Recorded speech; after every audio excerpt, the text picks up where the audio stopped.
ही देश से उतरे एक ही घाट,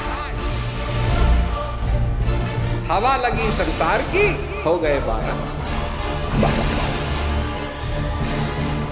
कैसे जाओगे, कैसे जाओगे? जब तुम आए जगत में, जग हंसा तुम रोए। अब कुछ ऐसा कीजिए, तुम हंसते रहो, चाहे जग रोए या न रोए, पर तुम हंसते रहो। और ये तभी संभव है जब तुम्हारे इस अंधेरी कोठरी में भगवान का दिया जले। दिया, इसके लिए, इस दिए को जलाने के लिए ज्ञान रूपी माचिस की जरूरत है। ये अपने आप नहीं जलेगा। लोग कहते हैं लगे रहो अपने आप जल जाएगा। मारते रहो फूंक। अब जिसको मालूम है उसको मालूम है। अब यहां लोग बैठे हुए हैं, आप इतनी अच्छी बात कर रहे हैं तो हमको बता दो कैसे, हमारा भी दिया जला दो। दिया जलाने के लिए तो हम आए हैं, दिया निकालो पहले।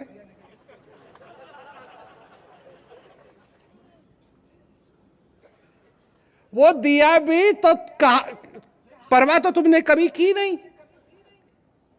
और कितनी चीजें उस दिए के ऊपर रखी हुई हैं तुमने। मैं ये करूंगा तो मैं स्वर्ग जाऊंगा, मैं ये करूंगा तो ये होगा, मैं ये करूंगा तो ये होगा, ये पुण्य करूंगा तो ये होगा, मुझे ऐसा करना चाहिए, मुझे ऐसा करना चाहिए, मुझे ऐसा करना चाहिए। सारी चीजें जो संसार भर में मनुष्य सीखते हैं, इनका उस तत्व ज्ञान से कुछ लेना देना नहीं है। लोग कहते हैं वहां आओ, फला जगह आओ, फला मंदिर में आओ, तुम्हारी इच्छा पूरी हो जाएगी। कौन सी इच्छा पूरी हो जाएगी? कौन सी इच्छा पूरी करोगे? जो तुम मांगोगे भगवान तुमको दे देंगे, ये तुम्हारी इच्छा।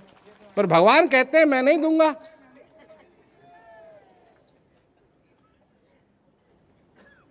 पढ़ लो गीता, पढ़ लो।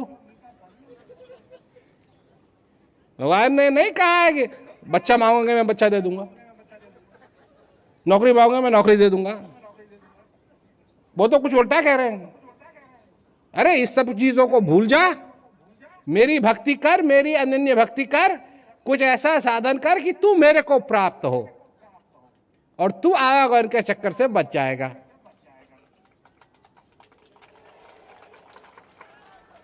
पर लोगों को इससे कुछ मतलब नहीं है। जो कहा है उससे कुछ मतलब नहीं है, कुछ मतलब नहीं है। कबीरदास जी कहते हैं, कबीरा कुआं एक है, पानी भरे अनेक, भांडे का ही भेद है, पानी सब में एक। समझे ना बात को? कि कबीर कुआं एक है, पानी भरे अनेक, भांडे का। भांडा जानते हो क्या होता है? भांडा, किसी के पास बाल्टी है, किसी के पास पीतल का है, किसी के पास क्या कहते हैं मट्टी का है। भांडे का ही भेद है, पानी सब में एक। वो एक ही कुएं से तो आया है। सब लोग एक ही जगह से आए, और कहा है उन्होंने कि उतरे एक ही घाट, हवा लगी संसार की, तो हो गए 12 बाट। अंतर देखते हो? कभी ये भी तुमने देखा है कि जो तुम्हारे अंदर है वो दूसरे के अंदर भी है? तो लोगों की धारणा है ऐसा है, ऐसा है, ऐसा है संसार के अंदर, पर यह सब नहीं है। असलियत तो यही है कि तुम आए हो तो एक दिन जाना है। जिसके साथ तुम्हारा सबसे बड़ा लगाव है वो है तुम्हारा शरीर, और ये यहीं रह जाएगा। इससे तुम सबसे ज्यादा प्रेम करते हो कि नहीं? इसी को संवारते हो, इसी को धोते हो, इसी को देखते हो। इसी को दिखाते हो और यही रह जाएगा। ये नहीं जाना है साथ। कहां जाओगे ये तुमको मालूम नहीं है, इसका क्या होगा ये तुमको मालूम नहीं है। मिट्टी मिट्टी में मिलेगी। अगर तुम खाली हाथ आए थे तो तुमको खाली हाथ ही जाना पड़ेगा। हम चाहते हैं कि तुम खाली हाथ आए जरूर थे, पर खाली हाथ जाओ मत।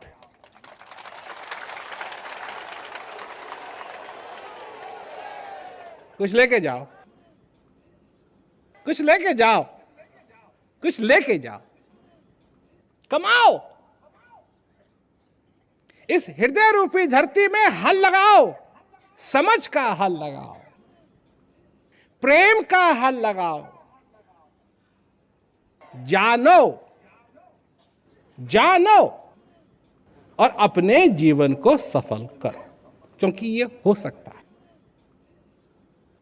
सारे संसार के अंदर हम जाते हैं और इसी बात को लोगों के आगे रखते हैं कि अपने जीवन को सफल बनाओ। ये एक ही जीवन मिला है, 2 नहीं, 3 नहीं, 4 नहीं, 5 नहीं, 10 नहीं, 15 नहीं, एक ही मिला। सच्चाई का अभ्यास करोगे, सच्चाई सामने आएगी। दया का अभ्यास करोगे, दया सामने आएगी। सुबुद्धि का अभ्यास करोगे, सुबुद्धि सामने आएगी। अपने जीवन में उन चीजों का अभ्यास करो जिनमें आप माहिर होना चाहते हो।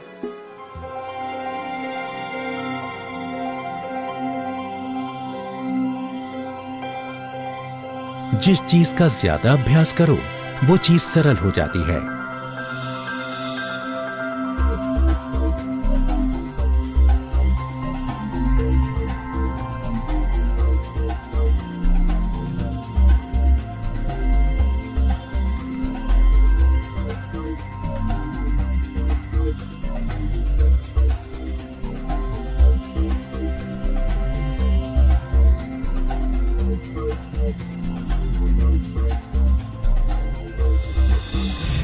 आप किस चीज का अभ्यास करते हैं?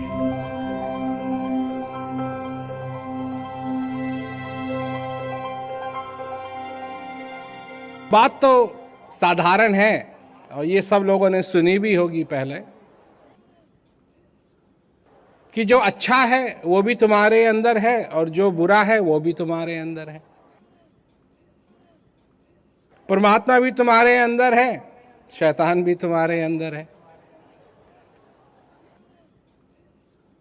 परंतु इसका क्या मतलब हुआ? इसका मतलब यह हुआ कि जैसा हम सींचेंगे वही आगे आएगा। अर्थात जिस चीज का हम अभ्यास करेंगे अपने जीवन के अंदर वो आगे आएगा। इसकी एक कहानी भी है, हम सुनाते हैं कहानी कई बार, कि एक आदमी था तो वो तीर चलाने में बड़ा माहिर था। तो जगह जगह गांव गांव में वो जाता था और प्रदर्शन करता था, तीर चलाता था और ऐसा तीर चलाता था कि एकदम जा करके टारगेट में लगता था। लोग ताली बजाते थे, उसको बड़ा अच्छा लगता था, मान सम्मान मिलता था। एक दिन वो एक गांव में गया हुआ था तो पीछे लोग खड़े हुए थे, उसके देख रहे थे उसकी प्रदर्शन को, और एक पीछे से आदमी आया, वो तेल बेचता था। तो वही लंबा सा बांस और एक मटका आगे एक मटका पीछे और लेके चलता था। तो उसने देखा कि इतने लोग इकट्ठा हो रखे हैं तो हो सकता है कोई तेल खरीद ले, तो उसने अपने मटकों को नीचे रखा और खड़ा हो गया, देखने लगा। तो वो तीर लगाने वाला, तीर मारने वाला तीर मारे और ये तेल बेचने वाला पीछे से कहा ये सब अभ्यास की बात है। फिर तीर लगाए वो, फिर अपना निशाना लगाए, ये अभ्यास की बात है, ये सब अभ्यास का चक्कर, ये बड़ी बात नहीं है। ऐसा करते करते करते करते करते जो तीर चलाने वाला था उसको बड़ा बुरा लगा। कि हाँ तो मैं इतना माहिर हूँ, इतना मैंने क्या कहते हैं इस चीज़ को अच्छी तरीके से मैं कर पाता हूँ, ऐसा तीर चलाता हूँ जो और कोई नहीं चला सकता है, लोग मेरे को ताली बजाते हैं, मान देते हैं, सम्मान देते हैं। और ये बदमाश पीछे बैठा बैठा कह रहा अभ्यास की बात है, अभ्यास की बात है, अभ्यास की बात है। तो जब प्रदर्शनी खत्म हो गई तो वो उस तेल वाले के पास गया कि तेरे क्यों ऐसा बोलता है? तो तेल बेचने वाले ने कहा ये तो बात तो अभ्यास की है भाई, तुम तीर चलाने का अभ्यास करते हो इसलिए तुम बहुत अच्छे हो। तो उसने कहा ये क्या मतलब तेरा, मैं अभ्यास करता हूं तीर चलाने का इसलिए मैं अच्छा हूं, मैं तो अच्छा हूं ही। कहा नहीं ये सब अभ्यास की बात। तो फिर उसने पूछा क्या मतलब तुम्हारा? तो उस आदमी ने कहा देखो, उसके पास एक सिक्का था, जो पुराने सिक्के हुआ करते थे उनमें छेद होता था बीच में, पुराने। अब जो जवान लोग हैं उनको नहीं मालूम, पर जरा कभी म्यूजियम जाके देखो तो तुमको दिखाई देगा वो सिक्के जिनमें छेद हुआ करता था बीच में। तो उसने लिया वो सिक्का जिसके बीच में छेद था, बोतल के ऊपर रखा और मटके से तेल गिराने लगा उस छेद में से और उस बोतल में, और एक बूंद उसकी बाहर नहीं टपकी। तो वो कहता है उससे अब तू करके दिखा।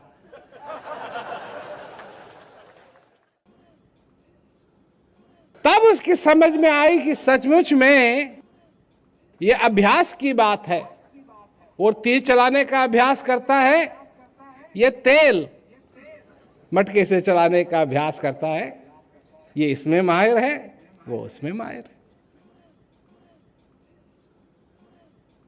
मैं पूछता हूं आप सब लोगों से, आप किस में माहिर हैं?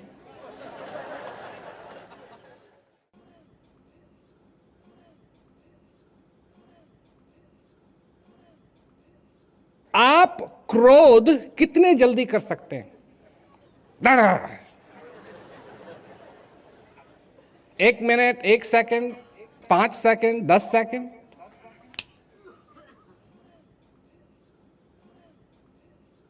अगर आप क्रोध जल्दी कर सकते हैं तो इसका मतलब है आप क्रोध करने में माहिर हैं, इसका मतलब है आप क्रोध करने का अभ्यास करते हैं।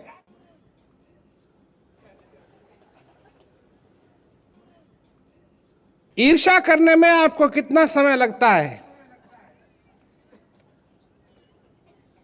किसी ने आपसे बढ़िया घड़ी पहन रखी है या किसी के जूते आपसे अच्छे हैं, ईर्ष्या करने में आपको कितना समय लगता है? और अगर ज्यादा समय नहीं लगता है तो इसका मतलब है कि आप ईर्ष्या करने का अभ्यास करते हैं।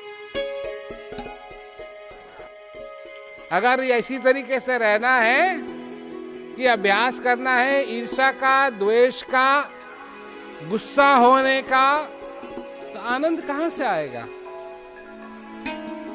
शांति कहां से आएगी?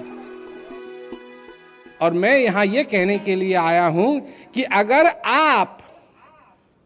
आपके अंदर स्थित जो सच्चिदानंद है उसको पाने का अभ्यास करें तो आप उसमें माहिर हो जाएंगे।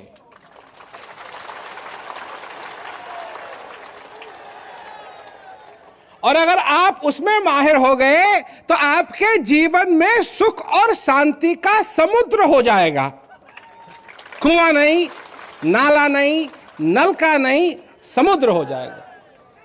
अब देखो, हमारी बात सब धर्मों के लोग सुनते हैं, जिस ज्ञान को हम देते हैं सब धर्मों के लोग अपनाते हैं, क्योंकि हम ऐसी कोई चीज नहीं कह रहे हैं जो हिंदुओं को ही लागी हो, चाहे ईसाई हो, चाहे तुम भगवान में आस्था ना रखते हो। बात तो हम मनाने की नहीं कह रहे हैं ना। अगर हम बात ये कहें कि तुम भगवान को मानो, तो जो भगवान में आस्था नहीं रखते हैं वो कहेंगे नहीं मानूंगा।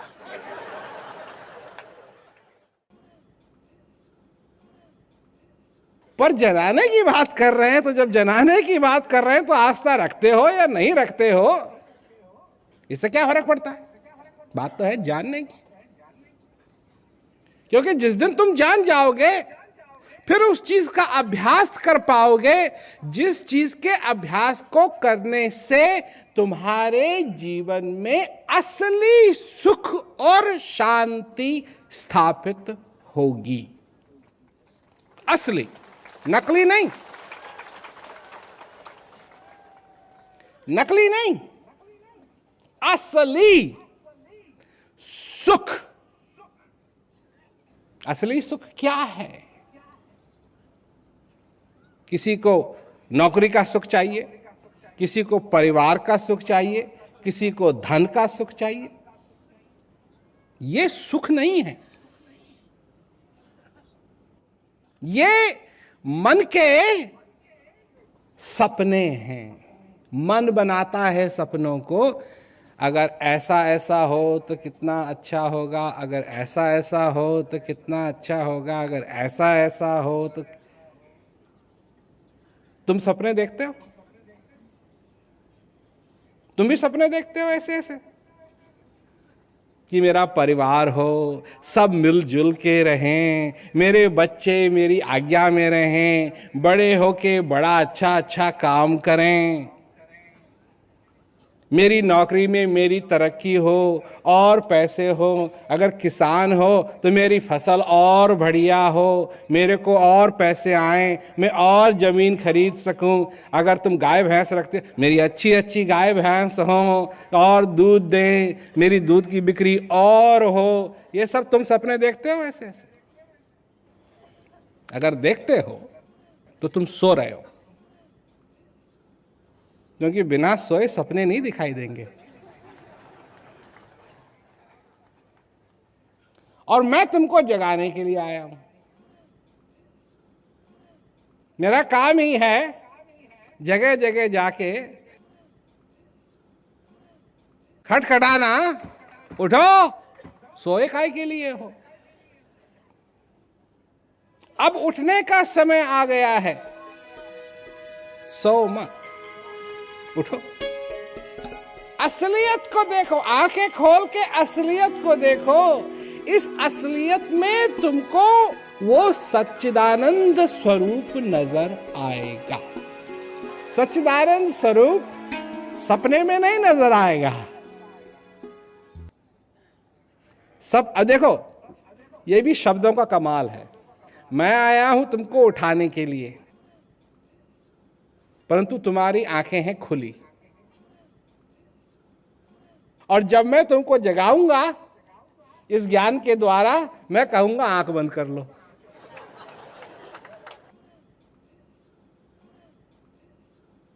पर तुम समझते हो कि तुम उठे हुए हो क्योंकि तुम्हारी आंख खुली है, पर तुम खुली आंख में सोए हुए हो।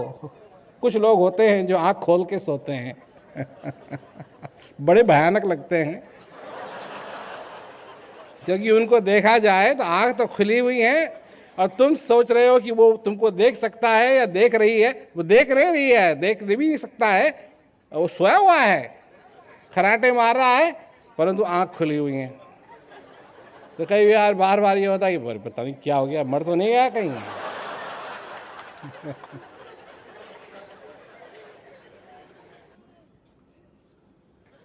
परंतु तुम्हारे अंदर जो स्थित चीज है, जब तुम इन आंखों को बाहर से, जो भी तुम्हारा ध्यान है वो अंदर से बाहर भाग रहा है, और हमारे पास एक ऐसा साधन है कि ये इस ध्यान को बाहर से तुम्हारे अंदर की तरफ ले जा सकता है।